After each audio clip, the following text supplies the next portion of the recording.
Support for Fameless is brought to you by Ready Quick Dry Cleaners.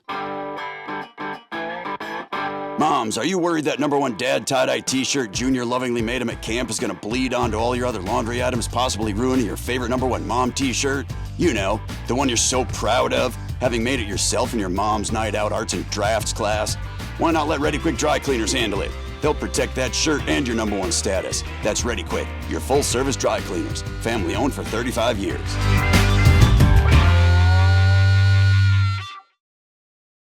What have we here? Vincent van Gogh wanted nothing more than to be an accepted painter among the other great painters of his time. Having sold only one of the thousands of paintings he created in his short lifetime, he deemed himself a failure and attempted to take his own life, eventually dying from a self-inflicted gunshot wound. This story, among other anecdotes of urban legend, would lead to the subsequent escalation of his posthumous popularity, and in 1990, 100 years after his death, Van Gogh's painting, The Portrait of Dr. Gachet, sold at Christie's auction in New York for a record $82.5 million. Whew. This contributed significantly to a theory known as the death effect, the belief that an unknown artist most likely won't achieve fame until after they're dead. Oh, well, this sucks. You're listening to Fameless, a podcast for the rest of us, where we examine the curious human desire for fame. We'll explore the alleyways and byways of artistic expression as we search for the avenues of fame and talk with the fameless people we meet about what fuels their desire for it. For the only people who know more about what it takes to make it in this world than those who made it are those who didn't. So come along with us on our journey down the bumpy road to fame, where we'll discover the only real difference between the famous and the fameless is one right turn. Welcome to Season 2 of Fameless, a podcast for the rest of us. If you've been here before, welcome back. I hope you are doing well and that you had an enjoyable and relaxing summer. As anyone who has spent more than a year working in public education can attest, such a welcome back pleasantry may serve as an unsettling reminder of the welcome back letters they receive from their principals, letters that seem to find them at the worst possible time in the worst possible moment, like if they're lucky, ordering daiquiris from the swim-up bar in some all-inclusive resort somewhere. I was never that lucky, but no matter where the letter finds you, and believe me, it finds you, you're never quite ready for the summer to end. And as you read it, you won't pay attention to a word of it, as all you'll be doing is asking yourself where the time went, and whether it was well or ill spent. Episode 1, Scene 1, Diary of the Artist.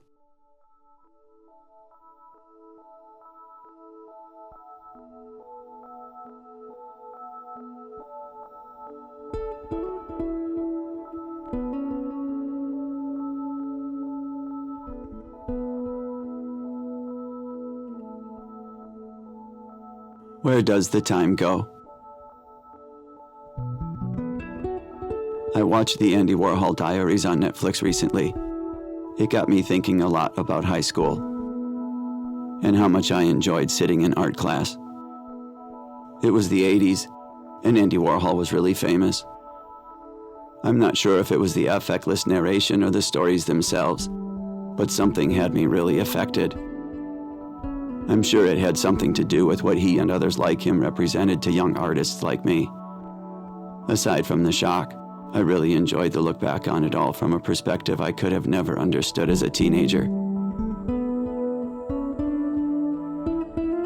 All I know is, that period gave an artist all the excuse they'd ever need to be an artist. An excuse I've been looking for my whole life. Last summer, I thought I finally found it. The excuse to live the artist life. It began with the actor side of my artist life, and what was for 40 years the joy of my life. But it wasn't the excuse I was looking for.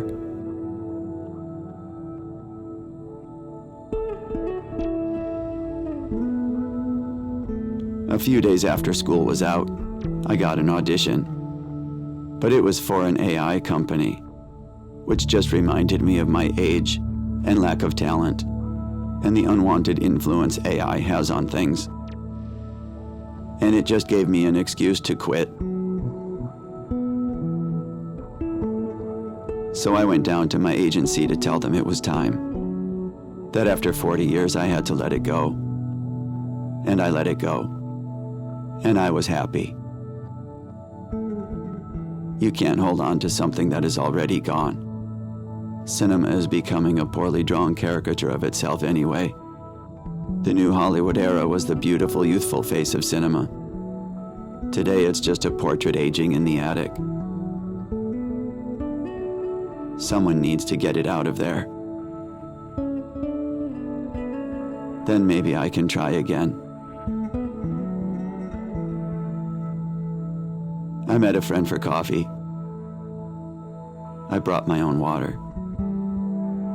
Coffee is just something you say you're having when you really want to just sit and talk. We talked about doing a photography exhibit, and it gave me a jolt. I thought it might be the excuse I needed to get back to living the artist life again. And I began imagining an exhibition.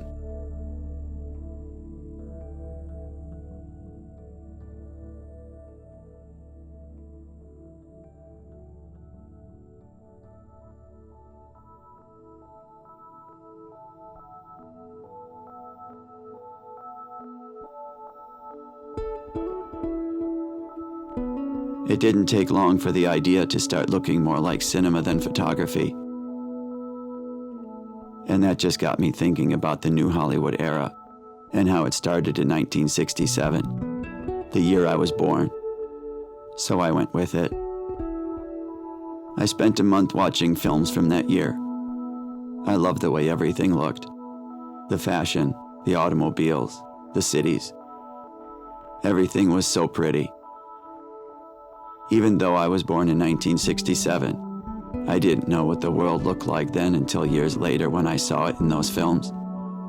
And I really loved it. I wish I could have seen it then. But I don't think we ever really see things the first time through. It's not until we look back that we get a good look at things.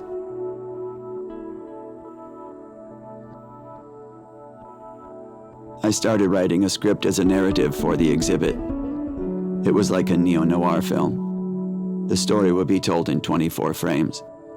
Each frame would be a single large format photograph like a film still laid out in the order of the story, and be accompanied by an audio track containing the voiceover narration and a musical soundtrack made up of 24 songs from the same period. I wanted the viewer to experience something beyond the still image. I remember hearing that people who choose to go to a museum to see art spend an average of only 3 seconds on each artwork. I was hoping people would spend more time with my images, and maybe even get lost in them, the way we used to in cinema. But now even 3 seconds is too long. It's like a baked potato. Before the microwave, it took an hour in the oven, and now it only takes 5 minutes in a microwave. And we can't even wait that long.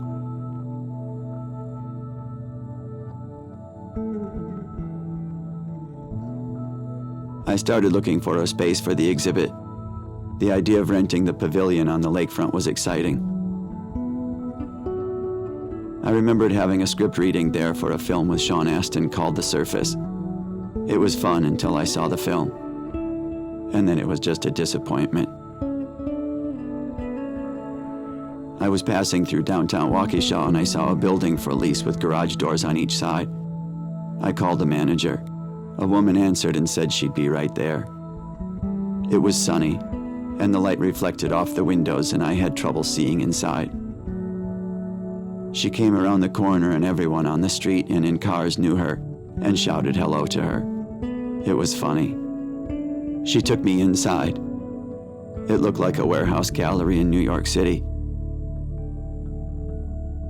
And it was perfect.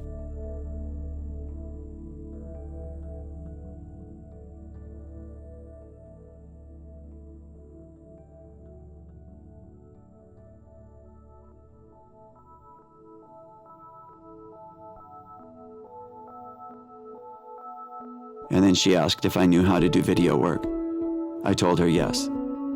She said the company she worked for owned the Clark Hotel and they were hoping to find someone to shoot a video for it. She offered a trade, the space for a video. I said that would be great. It made me feel really good and happy. I was glad I didn't have to negotiate anything. I'm not good at charging people for things. Besides, if you don't charge people, they can't tell you how to do it. When I got home, I started planning things. And I remember sitting on the patio in the sun, thinking about what it would all look like, the exhibit and the video, and how exciting it was to see them all come together from nothing. And I had found my excuse. And that's when the letter came. It said, "Welcome back. I hope you are doing well and that you had an enjoyable and relaxing summer." And just like that, it was over. And I never did any of it. If anything good came from it, it was the first summer I didn't lose 15 pounds. That always scared my doctor. She worried it might be something serious. She would ask me if it was normal, and I would say probably not, but it is for me. And then I would tell her how I attempted to live 5 lifetimes in one for the past 40 years with the hope that one of them could be mine. And then she stopped worrying.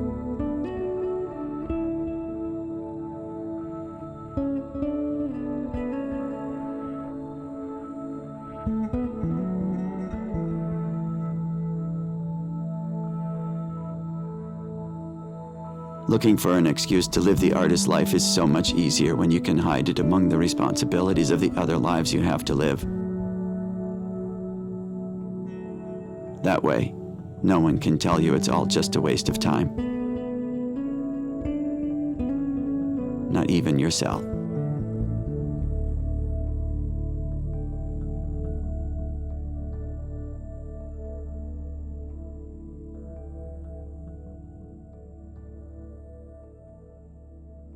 You're listening to Fameless, a podcast for the rest of us.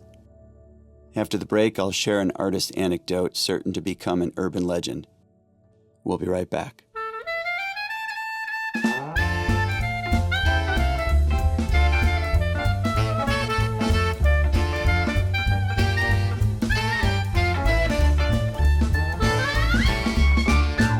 Welcome back to Fameless, a podcast for the rest of us. Before the break, I mentioned an artist anecdote certain to become an urban legend, one that I'm sure is worthy of solidifying my very own death effect. Episode 1, Scene 2, Artist from the Black Lagoon. When my son was young, we rented Dr. No, the first in a series of James Bond films we'd watched together over the years. When Ursula Andress came up out of the water wearing a swimsuit with a belt, I was immediately struck by the idea and began designing my own men's version, one that was certain to bring style and class back to men's swimwear. It would never get past the drawings. Over the years, as summer made its slow, fickle return to Wisconsin, thoughts of a stylish new swimsuit would come over me. And just as soon as I would pull out the drawings, summer was over, and the idea for a stylish new swimsuit would go back into storage with the rest of summer's things. This would go on for nearly 10 years. It wasn't until a recent visit to Palm Springs, California to watch my son play collegiate baseball that I found just the inspiration I needed. The spectacular mid-century desert modern style and unique, almost spiritual vibe was unlike anything I had ever experienced.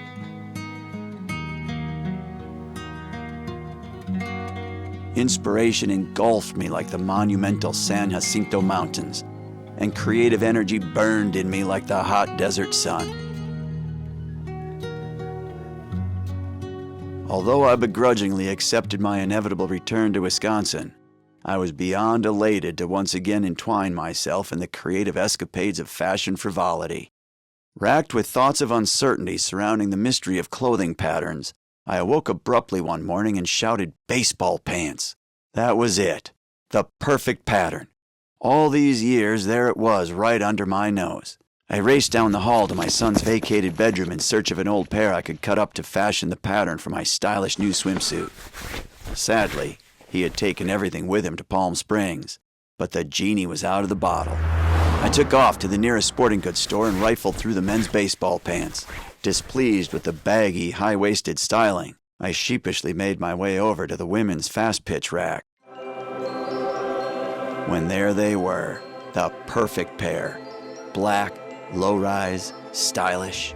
I raced home to begin tailoring them into the manifestation of the stylish new swimsuit I envisioned all those years ago. I grabbed my rotary cutter and ruler from the drawer and voila! With the tailoring complete, I began working on photographing the perfect ad campaign, something I had also envisioned. I opted for a natural light aesthetic, utilizing the plein air beauty of the open shade in my garage studio, a space I use regularly for my Cindy Sherman-inspired self-portraits and self-taped acting auditions, a secret life my neighbors were not privy to, that is.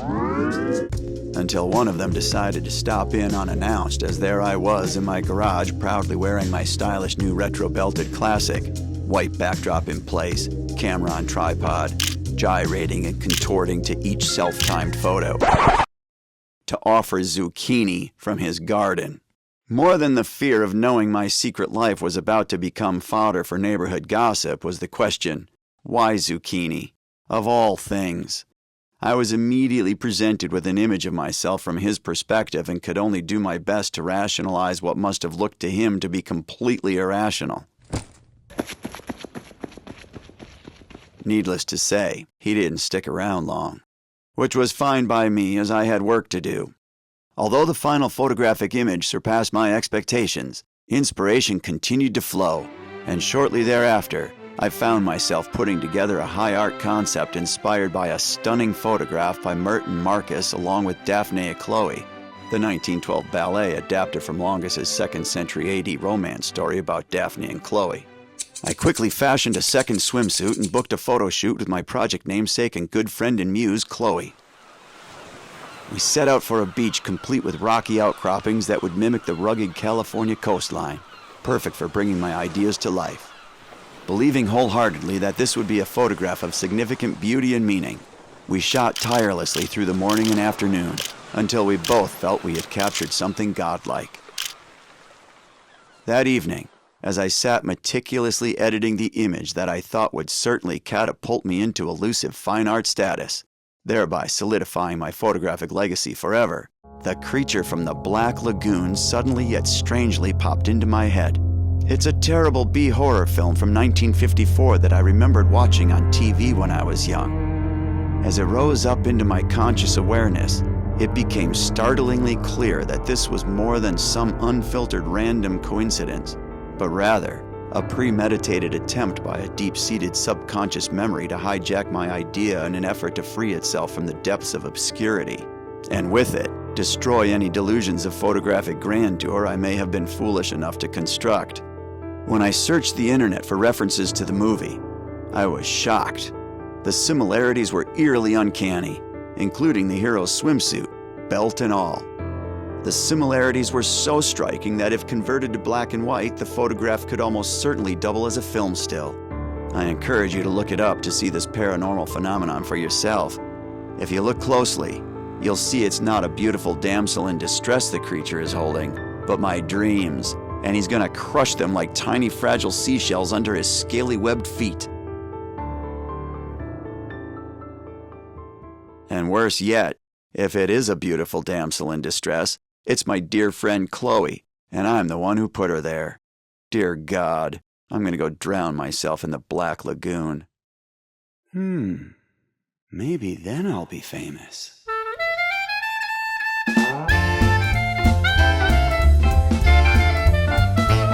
Thank you for tuning into Fameless, a podcast for the rest of us. We hope you can join us next time when our guest will most likely be fameless, so you don't know them anyway. Until then, stay fameless. See you in the lagoon.